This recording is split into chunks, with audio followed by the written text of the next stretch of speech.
Hi everybody, it's Mike here. A little pop-up message, and in this we're going to talk about video conferencing, the do's and don'ts. Now, these tips, I've got 5 of them for you, come from a video conferencing company that I work for that have been doing it for 20 years, and they've developed them over time. So I just wanted to run through them with you one at a time and see where we come. So, first one is backdrop.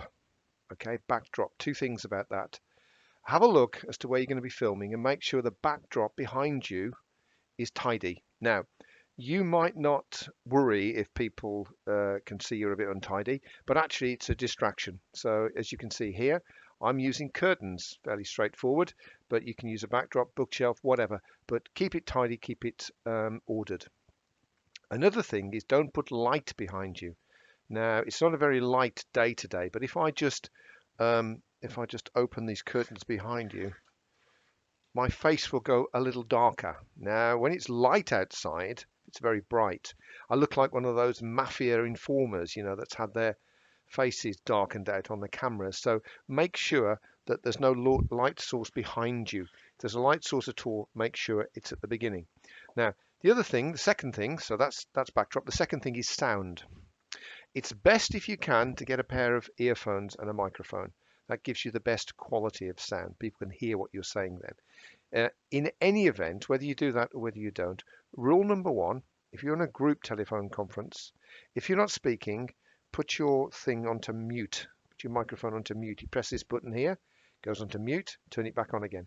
If you don't have headphones, there'll be a place on the screen somewhere you can click and it will mute your microphone. It does this for two reasons. First of all, if you're tapping or doing this, that, or the other, it's distracting. Some people are actually on their telephones or keyboards or whatever. But the other thing is, much of this software will draw attention to you. It'll put the camera on you if you make a noise. And that's not what you want if you're not speaking. So turn it onto mute, and then when you start speaking in the end, turn it back onto microphone live. That one, by the way, takes a little getting used to, but it's well worth it if you can. The other thing is don't talk over people. It's bad enough in a physical meeting, but in a meeting electronically, it just gets to be a big mess. So wait until there's a lull, a gap in the conversation, and then dive in. It takes a little getting used to, and it is a bit weird, but that's just part of the etiquette of it all. Now, next thing is distractions. Three things here. What you wear. I'm obviously wearing this very loud shirt. Not a good idea. Better to wear muted colours if you can. Sometimes the cameras go a bit wild and crazy, but even if they don't, it is quite distracting. Of course, working from home, you might still be in your jimmer jammers. I get that, or your dressing gown. But even so, probably make it a subdued dressing gown if you can. Another thing is jewellery. Apparently, jewellery can be quite distracting. I'm wearing this. It's not mine, it's the wife's, I'll admit, but nonetheless, to keep the jewellery subdued. And finally, the worst thing for me is my hand movements.